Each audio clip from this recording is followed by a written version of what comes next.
Deere students, मी विनोद sir. आजपासून आपण 11वी सायन्सचे online classes चालू करणार आहोत. गव्हर्मेंट आपल्याला ऑफलाईन क्लासेस म्हणजे फिजिकली क्लासेस कधी घ्यायला सांगेल सांगता येत नाही. मे बी 1 जुलैला चालू होतील, मे बी 1 ऑगस्टला चालू होतील, मे बी 15 ऑगस्ट नंतर चालू होतील, सांगता येत नाही. परंतु वेळ म्हणजेच टाईम ही अशी गोष्ट आहे जी आपल्या हातातून सतत निष्ठत जात असते. लॉकडाऊनचा कालावधी होता, तुमचा जॉग्रफीचा पेपर झाला नाही 10वीचा.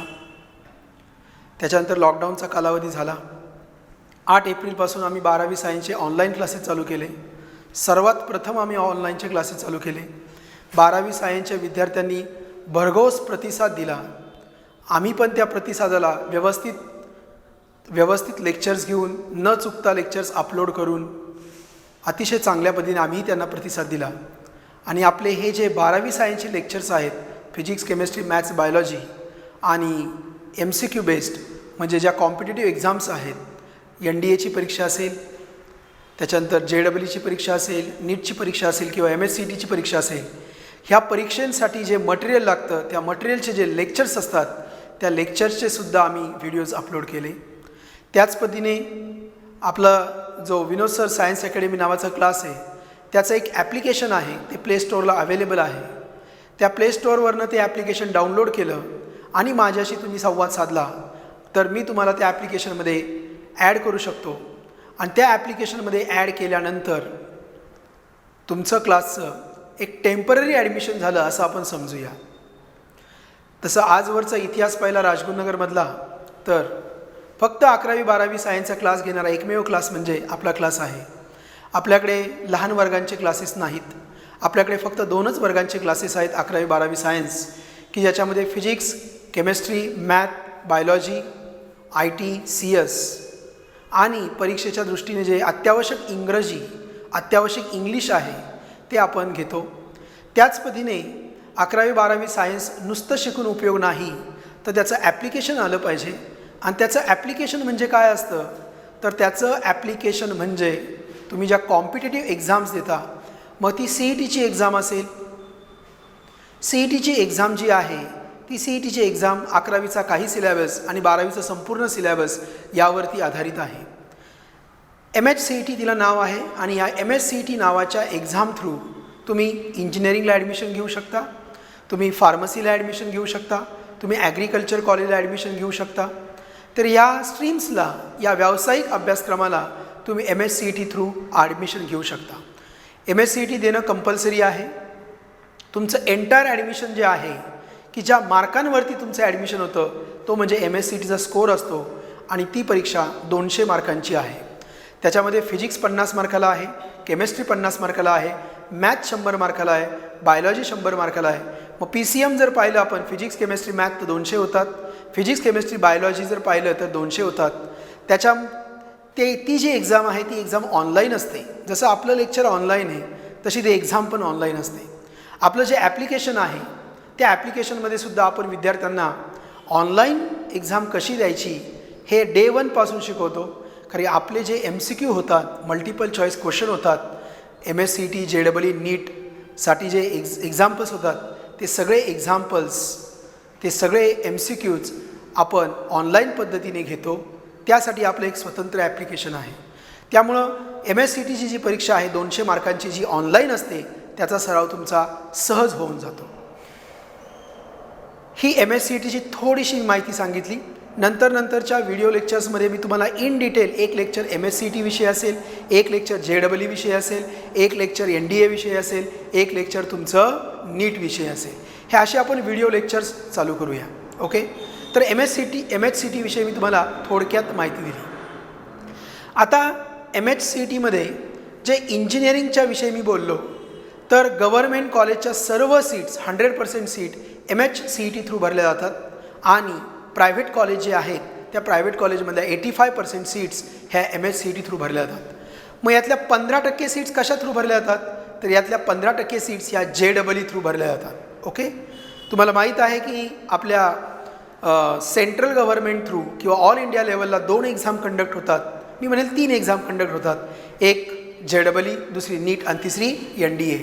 NDA हे UPSC कंडक्ट करतं NDA. तर JEE आणि नीटची एक्झाम ते NTA नावाचं जे एक सेल तयार केलेलं आहे सेंट्रल गव्हर्नमेंटने, त्या थ्रू कंडक्ट केले जातात. तर JEEची जी एक्झाम आहे ती JEEची एक्झाम ही इंजिनिअरिंगसाठी आहे.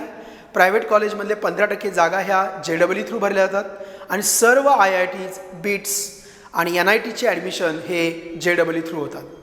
JEEचे 2 फेजेस आहेत. एक JEE मेन की जी वर्षातनं 2 वेळा होते, एकदा जानेवारीमध्ये होते आणि एकदा एप्रिलमध्ये होते. तीच एक्झाम अजून सेकंड एक्झाम जी एप्रिलमध्ये होणार होती ती कोविड-19मुळे अजून झालेली नाही.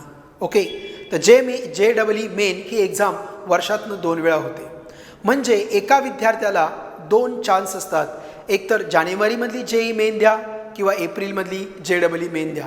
दोघांमधला जो स्कोअर जास्त असेल तो स्कोअर हा ॲडव्हान्ससाठी पकडला जातो किंवा ॲडमिशनसाठी पकडला जातो. मग ज्या विद्यार्थ्यांना बोर्ड एक्झामला 75% अबव आहेत आणि जे JEE मेन क्वालिफाय झालेले आहेत तेच IITच्या ॲडमिशनला क्वालिफाय होतात. JEE ॲडव्हान्स एक्झामिनेशन जी आहे ती यावर्षी ऑगस्टमध्ये होणार आहे किंवा मे बी सप्टेंबरमध्ये पण होऊ शकते. बरोबर, म्हणजे JEE मेनचे 2 पेपर 2 वेळा ती एक्झाम दिल्यानंतर जे विद्यार्थी क्वालिफाय होतात त्यांच्यासाठी JEE ॲडव्हान्स असते आणि JEE ॲडव्हान्सच्या स्कोअरवरती आणि इलिजिबिलिटी क्रायटेरिया, बोर्डचा इलिजिबिलिटी क्रायटेरिया असतो, तो क्रायटेरिया फुलफिल करणारे आणि JEE ॲडव्हान्स क्वालिफाय करणारे विद्यार्थी हे IITच्या प्रवेशासाठी पात्र असतात. JEEची एक्झामिनेशन अतिशय टफ एक्झामिनेशन असते. त्यासाठी तुम्हाला 8वी 9वी 10वी पासूनच त्याचे बाळकडू तुम्हाला दिले पाहिजेत, म्हणजे तुमचे कन्सेप्ट्स क्लिअर असले पाहिजेत. ओके, आपण 11वी आणि 12वी ह्या 2 वर्षांमध्ये जरी तुमचे हे मागचे कन्सेप्ट अनक्लिअर असतील, क्लिअर नसतील, तर ते आपण क्लिअर करण्याचा 100% प्रयत्न करतो. हे तुम्हाला मी थोडक्यात JEE विषयी सांगितलं. JEEमध्ये स्ट्रक्चर आहे 30 MCQs on physics, 30 MCQs on chemistry and 30 MCQs on math. JEE मेनमध्ये 2 paper असतात. पहिला पेपर हा प्युअरली इंजिनिअरिंगसाठी असतो आणि दुसरा पेपर जो आफ्टरनून सेशनमध्ये असतो तो पेपर पूर्णपणे आर्किटेक्चरच्या ॲडमिशनसाठी असतो. ओके, तर मी थोडक्यात तुम्हाला JEE मेनविषयी सांगितलं. आता मी तुम्हाला नीट एक्झामिनेशनविषयी सांगणार आहे. नीट एक्झामिनेशन ही मेडिकल कॉलेजेसच्या ॲडमिशनसाठी आहे.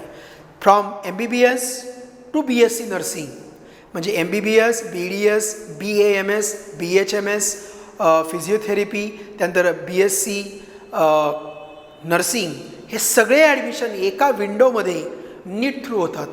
नीटची परीक्षा जी आहे त्या नीटच्या परीक्षामध्ये 45 MCQs on physics, 45 MCQs on chemistry, 45 MCQs on botany and 45 MCQs on zoology, म्हणजे 90 MCQs on biology.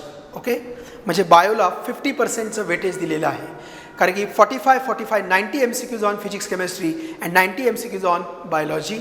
And for JEE and NEET examination, if the answer is correct you will get 4 marks and if the answer is wrong there will be -1 mark. म्हणजे या ठिकाणी negative marking system आहे. MHCETला कोणतीही negative marking system नाही. Okay, तर या प्रकारच्या examination तुम्हाला वर्षभरामध्ये देता येतात. आणि NDAची पण एक्झामिनेशन आहे. आर्किटेक्चरसाठी JEE आहे, तशीच नाटाची पण एक्झामिनेशन आहे. म्हणजे नाटा थ्रू सुद्धा आर्किटेक्चर कॉलेजला ॲडमिशन भेटतं आणि JEE मेन पेपर 2 पासून सुद्धा आर्किटेक्चरला ॲडमिशन भेटतं. तर विद्यार्थी मित्रांनो, एवढ्या परीक्षा तुम्हाला द्यायच्या आहेत, पण ह्या सर्व परीक्षांचं जे मूळ आहे, बेस आहे, ते म्हणजे तुमचं हे 11वी आणि 12वीचं टेक्स्टबुक आहे. हे आपल्या बालभारतीचं टेक्स्टबुक आहे, फिजिक्स केमिस्ट्री मॅथ्स बायोलॉजी, आणि असेच NCERTचे सुद्धा टेक्स्टबुक आहेत. हे 2 टेक्स्टबुक अभ्यासल्याशिवाय, हे 2 टेक्स्टबुक व्यवस्थित आल्याशिवाय तुम्हाला परीक्षा देता येत नाहीत. बऱ्याच क्लासेसवाले किंवा बरेच जे अर्धतज्ञ म्हणतो मी त्यांना, अर्धतज्ञ म्हणजे त्यांना हाफ नॉलेज असतं, ते तज्ज्ञ नसतात पण ते अर्धतज्ञ असतात. ते असे म्हणतात की कॉम्पिटिटिव्ह JEE नीट CET असं सारखा भडीमार करतात आणि ते विसरतात की प्रश्न कुठून तयार होतात. तर प्रश्न ह्या तुमच्या टेक्स्टबुकमधनंच तयार होतात. प्रश्न हे बाहेरचे येणार नाहीत. मी दरवर्षी विद्यार्थ्यांना एक उदाहरण देतो की तुम्ही बोर्डाला म्हणता फिजिक्स केमिस्ट्री मॅथ्स बायोलॉजी शिकता, मग नीट JEE CET NDAच्या परीक्षेला काय इतिहास भूगोलातले प्रश्न येतात का? नाही. जो सिलेबस बोर्डला आहे तोच सिलेबस तुमच्या कॉम्पिटिटिव्ह एक्झाम्सला आहे. त्यामुळं पहिल्यांदा तुम्हाला बेसिक आलं पाहिजे. जोपर्यंत आपलं फाउंडेशन म्हणजे पाया क्लिअर होत नाही तोपर्यंत आपल्याला ॲपेक्स म्हणजे कळस बांधता येत नाही. म्हणून सगळ्यात महत्त्वाचं आहे ते म्हणजे तुमचं फाउंडेशन, ते तुमचं बेसिक. आणि मला सांगायला अतिशय आनंद होतो की आपण फक्त VSAमध्ये म्हणजे आपल्या ह्या क्लासमध्ये फक्त आणि फक्त 11वी 12वी सायन्सवरतीच कॉन्सन्ट्रेट करतो. 11वी 12वी सायन्सचेच क्लासेस घेतो. आपण इतर वर्गांचे क्लासेस घेत नाही, कारण की आम्हाला पूर्णपणे कॉन्सन्ट्रेशन ह्या 2 वर्गांवरती आणि या 2 वर्गांमध्ये असणाऱ्या विद्यार्थ्यांवरतीच करता येतं. आपण मार्केटमध्ये अनेक उदाहरणं पाहू शकतो की हे यासाठी स्पेशलायझेशन आहे, हे यासाठी स्पेशलायझेशन आहे, हे यासाठी स्पेसिफिक आहे. आपण का म्हणतो की नाही ही गोष्ट मला ह्याच स्टोअरमधनं घ्यायची कारण हे फक्त यासाठीच आहे, कारण की ते स्पेशलाइज असतं, त्यांच्याकडे अनुभव असतो, त्यासाठी ते धडपड करत असतात. तसंच आहे की 11वी 12वी सायन्ससाठी स्पेशलाइज क्लास म्हणजे फक्त VSA आहे राजगुरुनगरमध्ये. त्याच्यामुळे तुम्ही सर्वांनी 11वी सायन्सपासूनच आमच्यासोबत राहायचं आहे. मी पण तुम्हाला 100% कमिटमेंट करतो की आम्हीसुद्धा 100% शेवटपर्यंत जोपर्यंत तुमचं ॲडमिशन होत नाही तोपर्यंत बरोबर राहणार आहोत. इथून मागच्या सर्व विद्यार्थ्यांचे तुम्ही अनुभव लक्षात घ्या. ज्यांनी VSA क्लास केला त्यांचे अनुभव घ्या, ज्यांनी इतर ठिकाणी क्लासेस केले त्यांचे पण अनुभव घ्या आणि त्यानंतर तुम्ही ठरवा की आपल्याला कोणता क्लास लावायचा आहे. जोपर्यंत तुमचं बेसिक होत नाही तोपर्यंत तुम्ही कोणत्याही एक्झाममध्ये पास होऊ शकत नाही. तुम्ही 2-3 वर्षाचा इथून मागचा अनुभव पहा. राजगुरुनगरमध्ये फिरत असताना तुम्हाला वेगवेगळे बॅनर्स दिसतील, त्याचा तुम्ही अनुभव घ्या. त्या अनुभवातून तुम्हाला कळेल की या क्लासचे विद्यार्थी टॉपर येतात, ह्या क्लासचे विद्यार्थी टॉपर येतात. म्हणजे सगळेच हुशार विद्यार्थी ज्यांना 10वीला जास्त मार्क्स पडलेत ते सगळेच विद्यार्थी आमच्या क्लासमध्ये येतात का? नाही, सगळेच येत नाहीत. कारण प्रत्येक ठिकाणी दिशाभूल करणारे, सांगणारे, फुकटचा गायडन्स करणारे अनेक जण अवेलेबल असतात. मान्य आहे मला, हा प्रत्येकाचा अधिकार आहे. पण आपण सुद्धा उघड्या डोळ्यांनी आणि अनुभवातून काही गोष्टी शिकल्या पाहिजेत, कारण की हे आपलं करिअर डिसाईड करणारं वर्ष आहे. पहिलीतून तुम्ही 2रीत आले, 5वीतनं तुम्ही 6वीत आले, 9वीतनं तुम्ही 10वीत आले, 10वीतनं तुम्ही 11वीत आले, पण 12वीतनं तुम्ही 13वीत जात नाही. मी अख्खं आयुष्य इंजिनियर म्हणून जगणार, मी अख्खं आयुष्य डॉक्टर म्हणून जगणार, मी अख्खं आयुष्य आर्किटेक्ट म्हणून जगणार, की मी अख्खं आयुष्य एक साधा वर्कर म्हणून जगणार, हे डिसाईड करणारं वर्ष 10वीचं नाही आहे विद्यार्थी मित्रांनो. तर ते वर्ष आहे 12वीचं.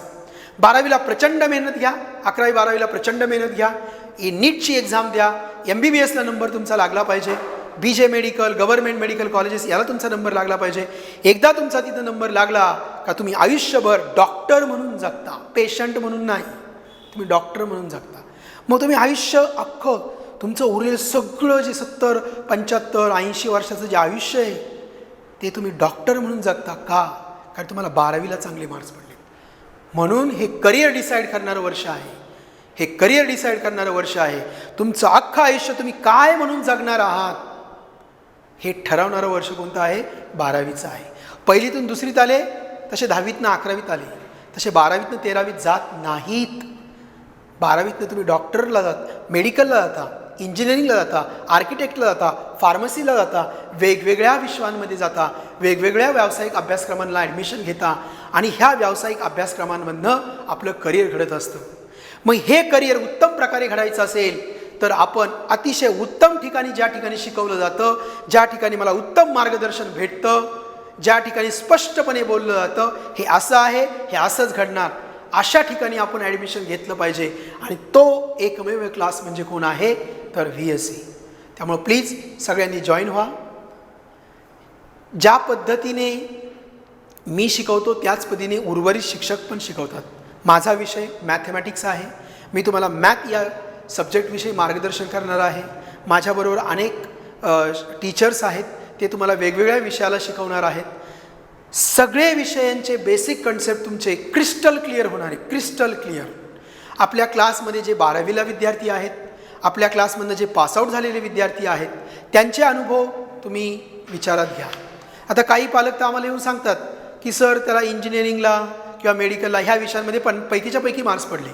त्यावेळेस तिथले शिक्षक म्हणतात अरे तू 12वीला कोणत्या क्लासला होता. कारण की आम्ही त्यांचं फाउंडेशन बेसिक एवढं स्ट्रॉंग करून ठेवलेलं आहे.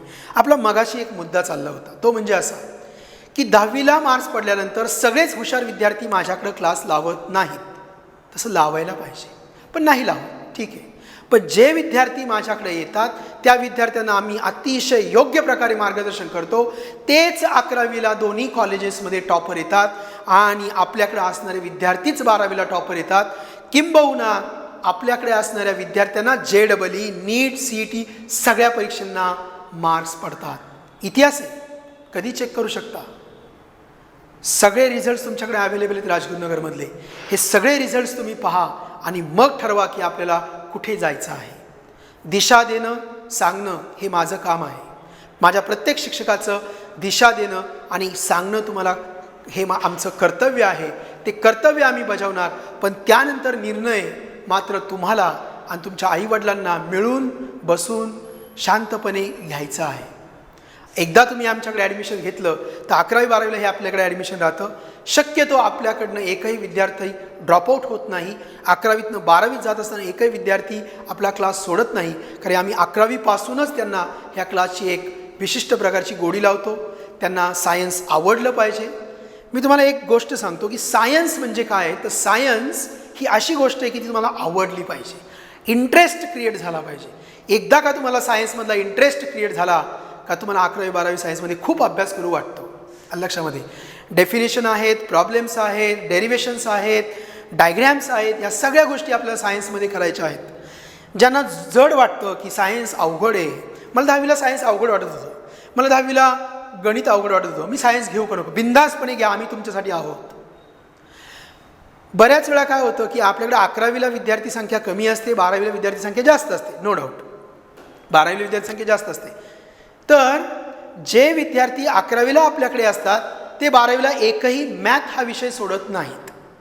जे विद्यार्थी नव्याने आपल्याकडे 12वीला येतात किंवा पुणे वगैरे इकडून तिकडून जे विद्यार्थी आपल्याकडे येतात ते पहिले म्हणतात नाही नाही सर मॅथ खूप अवघड आहे, आम्ही 12वीला मॅथ घेणार नाही. परंतु आपल्या क्लासमधला एकही विद्यार्थी मॅथ सोडत नाही. मॅथ हा, गणित हा विषय अतिशय सोपा विषय आहे, अतिशय सोपा विषय आहे आणि ज्याच्यामुळे आपण कंटिन्युअसली इंटरेस्टिंग मूडमध्ये राहत असतो. खरे आपण गणित सोडवतो, आपल्याला ते जमतं आणि एकदा तुम्हाला गणित जमलं, मॅथ जमलं, त्याचे प्रॉब्लेम जमले, फिजिक्सचे प्रॉब्लेम जमले, केमिस्ट्रीच्या रिॲक्शन जमल्या, जे बायोलॉजीच्या कन्सेप्ट समजल्या, डायग्रॅम समजली, डायग्रॅम कशी काढायची, पाठ नाही करायची, मला डायग्रॅम काढता येते अभ्यास न करता, कारण मला खूप छान पद्धतीने शिकवलं आहे, मला फिजिक्सचा प्रॉब्लेम सोडवता येतो अभ्यास न करता, कारण माझा बेसिक कन्सेप्ट क्लिअर आहे, मला केमिस्ट्रीची रिॲक्शन कधीही मांडता येते, मला पाठ करावी लागत नाही, मला रिॲक्टंट आणि प्रॉडक्ट काय आहेत हे पटापट सांगता येतात, कॅटलिस्ट कोण आहे हे पटकन मला सांगता येतं, टेम्परेचर किती रिॲक्शन हे पटकन मला सांगता येतं. हे कधी, जेव्हा तुम्हाला ते बेसिक व्यवस्थित सांगितलं जातं. आणि एक सगळ्यात महत्त्वाचा मुद्दा जो मी तुम्हाला सांगितला की 11वी आणि 12वी सायन्सला आपल्याच क्लासचे टॉपर येतात. अजून 12वी सायन्सचा निकाल लागायचा आहे, 11वी सायन्सचा निकाल ऑलरेडी लागलेला आहे. आपल्या क्लासचे 2 विद्यार्थी जे आहेत ते त्या कॉलेजमध्ये आणि ह्या कॉलेजमध्ये दोन्ही कॉलेजमध्ये टॉपर आहेत. एका विद्यार्थ्याला तर 96.5% मार्क आहेत, अतिशय सुंदर मार्क आहेत 11वी सायन्सला. 90%च्या वरती पण भरपूर विद्यार्थी आहेत. भरपूर विषयांमध्ये 100पैकी 100 मार्क्ससुद्धा आहेत. हेच मार्क्स पुढे 12वीला कॅरी फॉरवर्ड होणार आहेत. कॅरी फॉरवर्ड म्हणजे काय, ह्याच पद्धतीने मार्क्स पडणार आहेत. नाही तुम्हाला वाटेल 11वीचे मार्क 12वी धरतात का, असं काही नाही. ओके, तर क्लास जो आहे तो आपण ऑनलाईन पद्धतीने घेणार आहोत. त्याचा शुभारंभ आजपासून आपण केलेला आहे. भरपूर दिवसापासून मला पॅरेंट्सचे फोन येते, सर कधी चालू करणार, कधी चालू करणार. कारण इतर ठिकाणी म्हणजे पुणे असेल, लातूर असेल, नांदेड असेल, अनेक ठिकाणी क्लासेस चालू झालेले आहेत. मग आपण सुद्धा मागे पडलं नाही पाहिजे, आपण सुद्धा काळाबरोबर असलं पाहिजे. मी तुम्हाला पहिलीच गोष्ट सांगितली की टाईम ही अशी गोष्ट आहे की जी आपल्याला कधीच पकडता येत नाही. We never catch the time. So don't lose the time. Time lose करू नका, टाईमला पकडण्याचा प्रयत्न करू नका, तर टाईमच्या सोबत जगा, टाईमच्या सोबत राहा. म्हणजे या टायमिंगला मला काय करायचं आहे, मला शिकायचं आहे. त्याच्यामुळं आत्ता असणारा जो वेळ आहे तो वेळ वायाला घालवू नका. 11वी सायन्सचे बरेचसे कन्सेप्ट्स आपले तयार होतील आपण कॉम्पिटिटिव्ह पद्धतीने पण घेणार आहोत, आपण मल्टिपल चॉईस क्वेश्चनप्रमाणे पण घेणार आहोत. त्याच्यामुळे तुम्हाला भरपूर असा इंटरेस्ट तयार झाला पाहिजे. अजून एक गोष्ट, 10वी नंतर तुम्हाला आर्ट्सला जाता येतं, कला शाखेला जाता येतं, वाणिज्य शाखा म्हणजे कॉमर्सला जाता येतं, सायन्सला जाता येतं, MCVCला जाता येतं, डिप्लोमाला जाता येतं. माझं असं तुम्हाला म्हणणं आहे की आर्ट्स कॉमर्स नंतर जे करिअर करता येतात ते सायन्स नंतर सुद्धा करता येतात. नो डाऊट सायन्स थोडं अवघड आहे, हार्डवर्क करावं लागेल. जर आयुष्यामध्ये पुढं गेन जास्त असेल तर आज कष्ट करणं अतिशय योग्य आहे. आजचे 2 वर्षाचे कष्ट जर मला पुढं प्रचंड गेन देणार असेल तर यस, मी 2 वर्ष कष्ट केले पाहिजेत. अवघड आहे, जगात कोणतीच गोष्ट अवघड नसते. इम्पॉसिबल शब्द स्वतःच म्हणतो आय एम पॉसिबल. इम्पॉसिबल शब्द स्वतःच म्हणतो आय एम पॉसिबल. जगामधली सगळी गोष्ट पॉसिबल आहे, फक्त त्यासाठी 2च गोष्टींची गरज आहे. एक म्हणजे हार्डवर्क आणि दुसरी गोष्ट म्हणजे तुमचं ध्येय आणि चिकाटी. ज्या विद्यार्थ्याकडे ध्येय आणि चिकाटी असते तो विद्यार्थी हार्डवर्कच्या साह्याने अवघड गोष्टींवरती पण मात करतो. त्यामुळे तुमच्याकडे ध्येय पाहिजे, चिकाटी पाहिजे आणि हार्डवर्क करण्याची कपॅसिटी पाहिजे. ह्या जर 3 गोष्टी तुमच्याकडे असतील तर जगामध्ये तुम्हाला कोणी हरवू शकत नाही. आणि ह्यासोबत जो ट्रायंगल आहे, ज्या ट्रायंगलविषयी मी नेहमी बोलतो, हा ट्रायंगल आहे, ह्या ट्रायंगलमध्येच आपण फिरतो. या ठिकाणी स्टुडंट असतो, ह्या ठिकाणी टीचर असतात आणि या ठिकाणी पॅरेंट्स असतात. तर स्टुडंट, टीचर्स, पॅरेंट हा जो ट्रायंगल आहे, ह्या ट्रायंगलमध्ये जेवढं जास्त कम्युनिकेशन होणार आहे तेवढा स्टुडंटचं सक्सेस रेशो हा जास्त असणार आहे. त्यामुळे हे ट्रायंगल आहे, ह्या ट्रायंगलमध्ये फक्त टीचरवरती अवलंबून राहू शकत नाही तर पॅरेंट्सवरती पण अवलंबून राहावं लागतं. तर स्टुडंट, टीचर्स, पॅरेंट्स हा ट्रायंगल आहे. हा ट्रायंगल जर मजबूत असेल तर आपल्याला जगामध्ये कोणतीच गोष्ट इम्पॉसिबल नाही आहे, तर ती आय एम पॉसिबल आहे. ह्या नोटवरती मी थांबतो आणि तुमचे जे काय विद्यार्थी, तुमचे जे काय मित्र असतील त्या सर्व मित्रांना सांगा की 11वी सायन्सचा क्लास, VSAचा 11वी सायन्सचा क्लास चालू झालेला आहे. आणि जरी तो ऑफलाईन पद्धती नसला तरी तो ऑफलाईन पद्धतीपेक्षाही चांगल्या रीतीने ऑनलाईन पद्धतीने चालू झालेला आहे.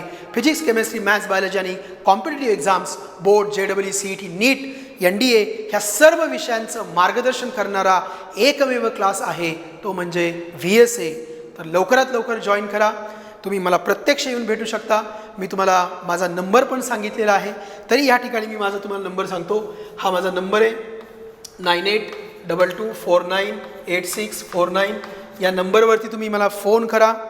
तुम्ही मला फोन केल्यानंतर मी तुम्हाला ॲडमिशनविषयी डिटेल माहिती सांगू शकतो. आपल्या क्लासचं एक ॲप्लिकेशन आहे, ते ॲप्लिकेशन तुम्हाला प्ले स्टोअरला जाऊन डाउनलोड करायचं आहे. ते डाउनलोड केल्यानंतर मला तुम्ही कॉल करा, म्हणजे त्या ॲप्लिकेशनमध्ये मी तुम्हाला ॲड करेल. त्या ॲप्लिकेशनमध्ये ॲड केल्यानंतर तुम्हाला आपले इथून मागचे वर्षभर होणारे सगळे व्हिडिओ लेक्चर्स पाहता येतील, अभ्यास करता येईल. अतिशय युजर फ्रेंडली ॲप्लिकेशन आहे. तर या ॲप्लिकेशनचा फायदा करून घ्या. ऑनलाईन व्हिडिओ लेक्चर सिरीजचा फायदा करून घ्या. आत्ता तुमच्याकडे भरपूर असा वेळ आहे. हा भरपूर असा जो वेळ आहे तो एका ठिकाणी सत्कारणी लागला पाहिजे, यासाठी धडपड करा. कारण आयुष्यामध्ये प्रत्येक क्षणाला धडपड करणारा विद्यार्थी, आयुष्यात प्रत्येक क्षणाला धडपड करणारा माणूस हाच यशस्वी होतो किंवा यशाच्या उंच शिखरावरती जाऊन बसतो. त्यासाठी जिद्द, चिकाटी आणि हार्डवर्क, आणि त्याच्यासोबत महत्त्वाचे आहे ते म्हणजे आईवडिलांचे आशीर्वाद आणि शिक्षकाचं उत्तम रीतीने मार्गदर्शन.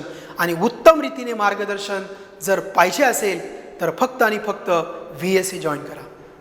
विद्यार्थी मित्रांनो, या नोटवरती मी थांबतो. धन्यवाद.